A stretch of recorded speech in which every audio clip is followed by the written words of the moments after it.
Hello everyone and welcome back to my channel, or hello if you are new here. In today's true crime video, we will be diving into the case of Phoebe Handsjuk, or as some people like to refer to the case as the mystery of the girl in the chute. Disclaimer, this video is a true crime case, therefore viewer discretion is advised. We will be talking about an array of themes relating to true crime that may be triggering to some people, so please make a decision for yourself whether you want to watch beyond this point or not. So Phoebe Handsjuk was a 24-year-old woman living in Melbourne, Victoria, Australia. She was described by her family and friends as a very vibrant woman, really charming, outgoing and cheeky, and she was just one of those girls that when she walked into the room, everybody turned to look at her. She just had that kind of energy about her. She wanted a career in the arts. She really loved to draw and write poetry in her journal. She was also described as being a little bit shy and occasionally having some thoughts of self-doubt, and she was said to have indulged in party drugs and alcohol from time to time. She was said to have turned to drugs when her parents divorced, and in turn she suffered with some episodes of depression. Phoebe lived in a large apartment building complex in Melbourne with her partner, 43-year-old Anthony Hampel, and it was said that Phoebe and Anthony had a bit of a rocky relationship. They would often split up and get back together over and over again, so it was always up and down with emotions. Phoebe's parents said that they felt like Phoebe really did like Anthony and being together with Anthony, but she knew deep down that it just wasn't supposed to be or wasn't going to work out for the future. But unfortunately, every time she tried to distance herself from the relationship with Anthony, she would just go back and they would end up getting back together again. She was just having a lot of trouble letting go of the relationship. Anthony was quite a lot older than Phoebe. She was 24 and he was 43, so quite an age gap between them, and Phoebe's parents just felt it wasn't a relationship that was going to last. Phoebe and Anthony were said to have broken up at least 4 times within a 6-week period leading up to December of 2010. So clearly their relationship was struggling at this point. I mean, that is a lot of times to break up and get back together in such a short amount of time. So it was the morning of December 2nd, 2010, and Anthony had awoken and was getting ready for work, and he left at around 9 a.m. that morning whilst Phoebe was still sleeping. At some point in the morning, Phoebe wakes up and the fire alarm in the building actually goes off. So everybody comes out of their apartments and goes down to the lobby, I'm assuming, and does the evacuation plan, probably goes outside the building and just waits for authorities to check out the scene and make sure everything's okay. Surveillance footage shows Phoebe in the building with her dog exiting the building along with the other people who have evacuated, and they're all just waiting around to see whether there's any problems and what authorities have to say. The fire alarm ended up being a false alarm, so people ended up just dispersing back into the apartments or going out doing their day-to-day activities, and Phoebe is actually seen again on surveillance footage walking back into the building complex at 11:44 a.m. that morning. She seemed completely normal and well. She was walking back into the building with her dog on a leash, but to everybody's shock, this was the last time Phoebe would be seen alive. So just after 6 p.m, Anthony returns to the building from his day at work. He walks in, goes up the elevator, and enters the apartment that he and Phoebe share when he realizes that Phoebe is not actually home, although her handbag is still on the bench as well as her keys, which seemed a little weird. You know, if you're not home, you usually grab your purse and keys and things like that. On top of this, Anthony and Phoebe had dinner plans that night with Phoebe's father. So again, it was a little odd that she wasn't home, especially when they had made plans to go out to dinner and it was already 6 p.m. Anthony also noticed that there were 2 drinking glasses sitting out on the countertop as well as broken glass scattered on the floor. The apartment just seemed to be in a little bit of disarray, and it was unusual because Phoebe usually kept her space very, very clean and immaculate,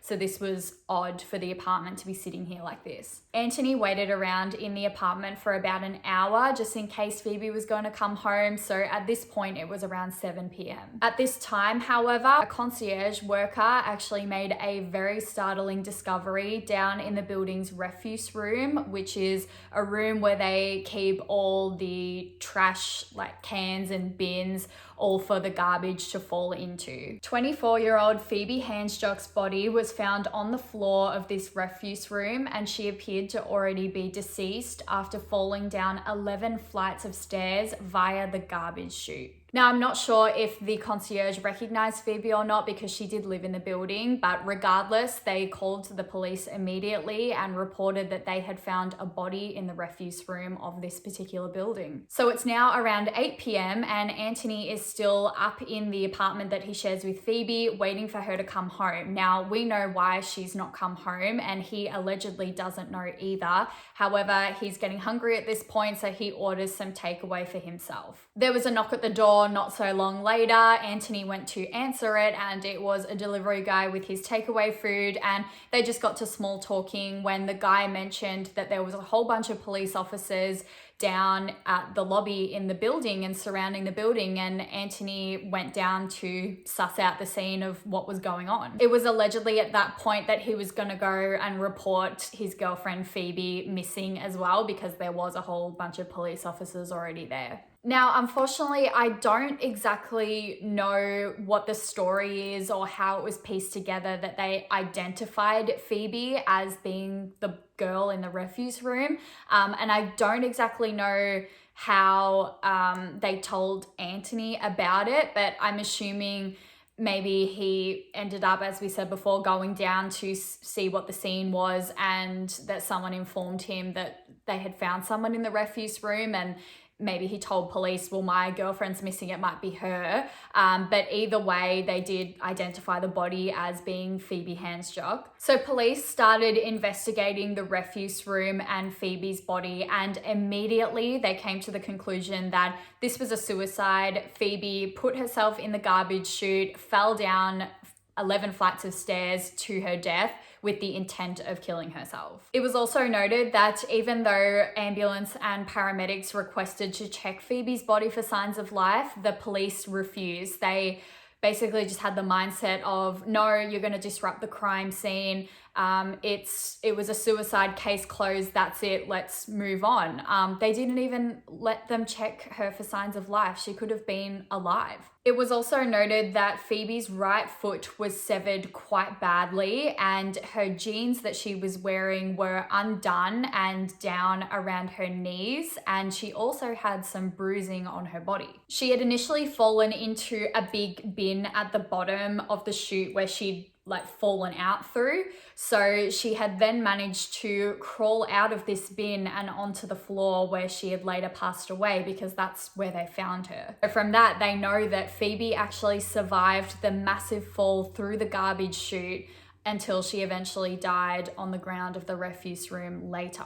There was a lot of blood around her on the floor of this refuse room, so it appeared as though the way the blood was smeared on the ground, that she was actually trying to crawl and make her way to perhaps a door or to ask somebody for help before she eventually died. So I'm assuming it was either Anthony or the building concierge who led authorities up to the apartment that Phoebe and Anthony shared together, just so they could have a look around and see if there was anything suspicious or weird that was going on that might help the investigation. And at the same time, Phoebe's body was taken for autopsy. So upon police investigations in Phoebe's apartment, they did end up finding some blood on the computer mouse, the desk, and a door frame. They also noticed that there was some broken glass on the floor. The apartment looked a little bit messy, or messier than usual, according to what people had said about Phoebe. They said that Phoebe kept her apartment in very neat order. It almost looked like a hotel suite. She was very clean, so it looked a little bit disrupted. Now, police didn't even end up testing these blood samples found in Phoebe's apartment, which is just crazy to me.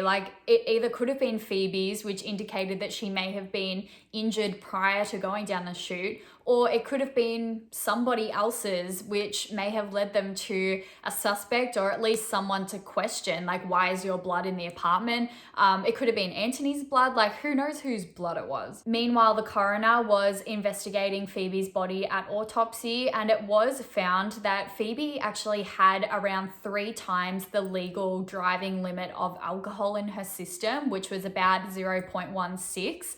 And they also found that there was some traces of sleeping tablets known as Stilnox in her system. So having 0.16 of alcohol in your system, she would have been very, very drunk at the time. Stilnox is known to have been linked to people doing strange things and carrying out strange behaviors. However, toxicology experts say that climbing into garbage chutes is not a common thing to do after you've taken these pills. The more common things that they have seen when people are affected by Stilnox is like sleep talking, sleep walking, sleep eating, sleep cleaning, just like regular sort of tasks, not climbing into garbage chutes and falling down them. So despite all these weird circumstances, like the apartment being in disarray, the blood, the extremely high blood alcohol reading, the traces of sleeping pills, like the fact that she died by falling down a garbage chute, even though there was all these strange things happening, the police said that no, it's still a suicide, we think it's a suicide. And Anthony actually agreed with them. Anthony made this following statement the same night to police. He actually said, "I believe that as a result of Phoebe's depression and alcohol abuse, she took her own life that night." So after going through all the evidence and the autopsy, the coroner actually ruled Phoebe's death as an accident, which was very controversial because he actually had the ability to mark the death as open. So then it could have gone to court and they could have opened up this investigation to find more evidence to present and actually really look into this investigation properly. The coroner also had assistance from a counsel, which they also recommended to rule it as an open finding, so then more investigations could go underway. But the coroner just didn't take that advice, disagreed with them obviously, and he closed it as an accident. So according to the coroner, this is what he believes happened on the night that Phoebe died. He believes that Phoebe was in her apartment, she had been intoxicated and she had taken the Stilnox pill or pills, and she had been holding a glass and she dropped it because she was in that state and it had smashed all over the ground. And that's why there was glass shards found in the apartment when Anthony got home. So she goes to clean up the smashed glass on the floor, but in the process, she cuts her finger, which is why there's blood left around her apartment. After she cleans all the glass, she puts it in a rubbish bag and then she goes out and discards the bag of rubbish down the garbage chute. However, this bag of rubbish was never able to be found. They then believe that Phoebe, who was in a delusional state at this point, opened up the garbage chute and got in all by herself, feet first, and fell to her death through the garbage chute. Like pure accident. And on top of this, there was no sleep expert that was called to come and examine the findings or conclusions of this theory. Phoebe's family, on the other hand, absolutely refused to believe that Phoebe's death was a suicide or an accident. And Phoebe's mother in particular has always maintained that her daughter would not take her own life this way. It's just a very bizarre way for somebody to commit suicide. And a lot of people don't believe that Phoebe would be able to physically commit suicide this way at all. It's a tiny square, it's raised up on the wall, and it has like a handle flap that you have to pull out towards you, and then you put your garbage in there.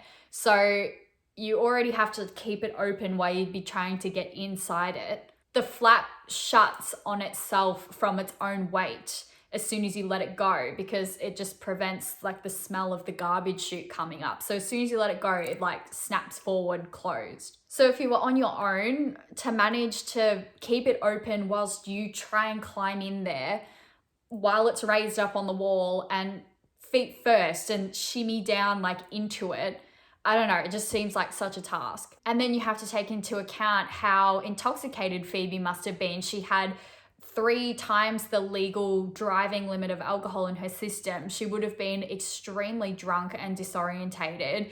And to think that she would have the coordination to get herself into that chute, it just seems very unlikely. On top of this, she had sleeping pill traces in her body, which would have made her even more disorientated. So being drunk and in a drugged sleeping pill state, trying to get yourself in that tiny little hole in the wall, It's just very bizarre. So 60 Minutes Australia, which is like a TV media show, actually covered this story, and they set up a fake garbage chute, and they wanted to do an experiment to see whether somebody of similar size to Phoebe could managed to get themselves into this garbage chute and fall through it without any assistance. And this was something that police had not even bothered to test or investigate themselves, by the way. I'll link the 60-minute episodes with the timestamps where they actually do the experiment down below in the description box if you do want to check it out yourself. So you can see the woman who is the test subject attempts to get in feet first herself. She mentions that it is very tight. There's nothing really to hold on to. She literally has to kind of jump one-legged into the chute, and even then she actually breaks the hinge, which causes the flap to open externally.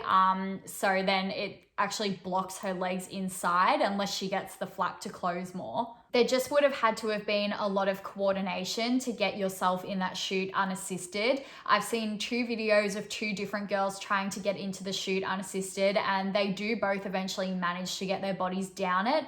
Obviously they weren't falling because it was a fake chute, but they said that it was extremely tight, and the only way they could go completely down the chute was with their hands above their heads. And keep in mind, both these women were sober that were doing the experiment, not like Phoebe, who was in a very intoxicated state with alcohol and drugs in her system. They said it was virtually impossible for them to even try and get themselves down the chute head first without somebody else like putting them in there.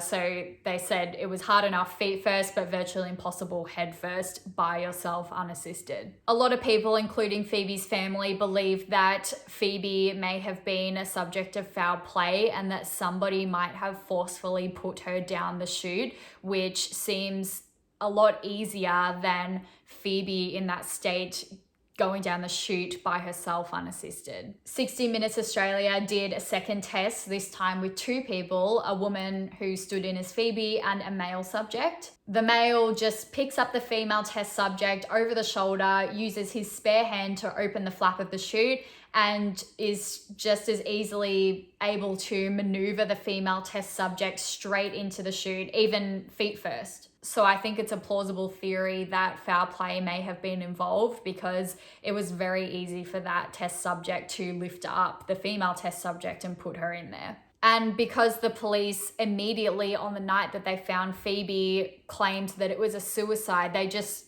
like closed off this case. And because the coroner had also closed the case as an accident, there wasn't sufficient investigations done and couldn't be done from now on. The investigation within the first 24 to 48 hours of finding Phoebe's body was not done properly. Some of the things that police failed to do allegedly, and I say allegedly because I wasn't there during the investigation, this is all just information found from online sources, but it was said that police failed to get any CCTV footage from around the time that Phoebe died, like in the building, around the building, to see if there's any strange people coming in and out. Did Phoebe come in and out again? The only CCTV footage that we can see is the same footage from earlier in the case when the fire alarm went off and Phoebe came in and out of the building with her dog. It was said that the CCTV footage at the building filmed over itself every 2 days. So whether police even tried to get any CCTV within the first 24 hours, I have no idea. They did try 18 months later to find the hard drive that contained all the CCTV footage of the building. However, it was unavailable. I have no idea what that means, like who said it was unavailable, but that's all I have on that. Apparently nothing was preserved or police couldn't get their hands on anything. So did police even try to go get that footage? I have no idea. But again, why was it 18 months later? Why not in the first 24 hours? Police also failed to seize any of Phoebe's electronics found in her apartment. So they didn't look into her computer or her mobile phones. I mean, which it's crazy to me because there could have been evidence on there, like who was she texting, who was she calling, did she have an argument with anyone, were there any weird emails, but they didn't bother to check. Phoebe allegedly had 2 mobile phones that she used, one of which was a Nokia, which has never been found. It's still never been found to this day. Phoebe's family had been given her electronics, and they actually booted up her computer and looked through her emails, and it was found that all her outgoing emails had been deleted, which was very suspicious. But again, police didn't bother to look through her electronics, so they didn't do any kind of investigation into that. It was also said that there were 2 cups found on the countertop in Phoebe's apartment, which police failed to dust over or take any DNA prints or anything from, which, like,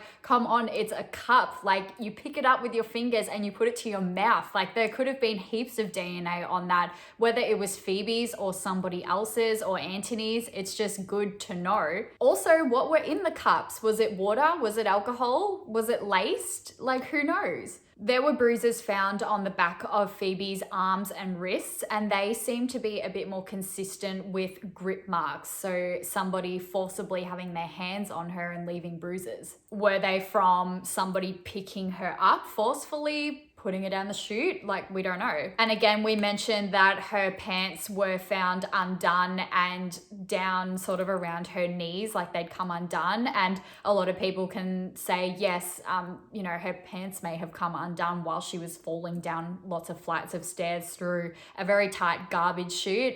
We saw from the experiment, it's very tight to try and get your body in. Maybe her clothes came undone. That is plausible, but at the same time, is it plausible that maybe someone was trying to maneuver her and her clothing was getting in the way, so they undid her clothing? Was there a sexual element to it? If there was another party involved, who knows? There's so many different scenarios that it could have been, but no one really looked into that. It was also noted that when the fire alarm accidentally went off on the morning of Phoebe's death, the whole security system in the building was compromised because of that. So essentially anybody could get in and out of the building without needing a fob or swipe key access. So essentially a stranger could have come into the building, or was it somebody that Phoebe knew who didn't live in the building? I didn't really stumble across any information or theories from people thinking that it was kind of weird that the fire alarm went off on the day that Phoebe died. I mean, it's a fire alarm. It's not really that suspicious, and there is false alarms all the time. But I guess it's a little coincidental that the fire alarm went off and then the whole building security system was compromised on the day that Phoebe died. So there is like no information about Anthony in relation to this case or Phoebe's death, even though he was Phoebe's boyfriend at the time, and it had come to light that there had been friction, quite a lot of friction in their relationship leading up to Phoebe's death. You would think that fingers would be pointing and heads would be turning straight to Anthony because he is the boyfriend of Phoebe, but his lawyers say that there is just no conclusive evidence to prove that this was a homicide or to prove that Anthony had anything to do with Phoebe's death. Plus, police from the get-go just claimed that it was a suicide without doing a proper investigation into anything, and the coroner closed the case as an accident as well, so no investigation really could be done into Anthony. Phoebe's psychologist informed detectives that Phoebe perceived her and Anthony's relationship as being unequal,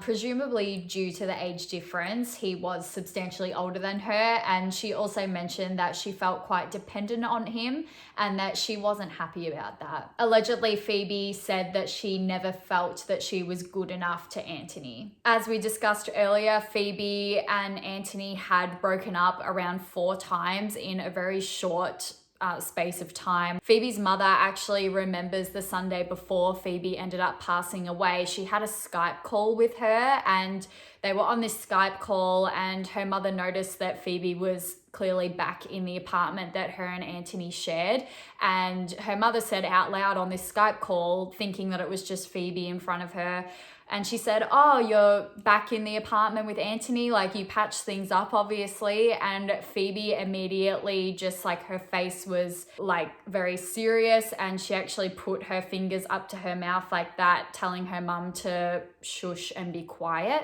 So it was clearly still a very touchy subject, and whether Anthony was in the room listening to the conversation, we don't know, but something unhealthy seemed to be going on there. So Anthony had a very good lawyer, and they requested that he be completely exonerated from any responsibility relating to Phoebe's death, and he was. Still to this day, there hasn't been any evidence to suggest that Anthony had anything to do with Phoebe's death, but it was said that if the coroner had of just made the finding as open instead of accident, then they could have done a full-blown investigation, and I guess Anthony could have been a part of that investigation as well. So if you don't believe the coroner's accident ruling, then Phoebe Handsjuk's death still to this day remains a complete mystery, and her family really want to get to the bottom of this, but the only way they can open another investigation is to appeal to the Supreme Court, which is extremely expensive, and it's a very slim chance that they will get approved because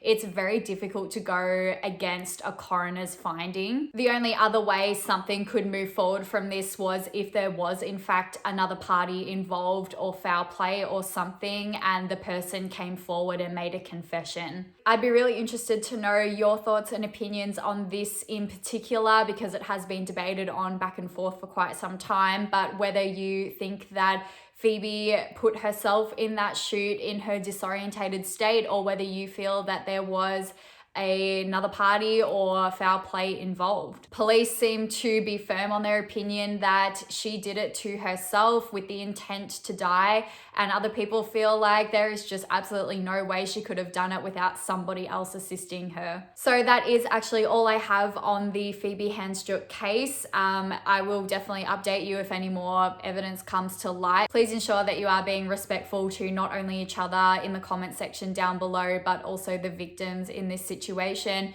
You never know who's going to stumble across this video one day or see the comments. If you're interested in true crime, you're more than welcome to subscribe to me or find all my social media details in the description box. I always have them there. Feel free to DM me or email me any case suggestions you might have for future videos. And with all that being said, I do hope to see you guys in my next video.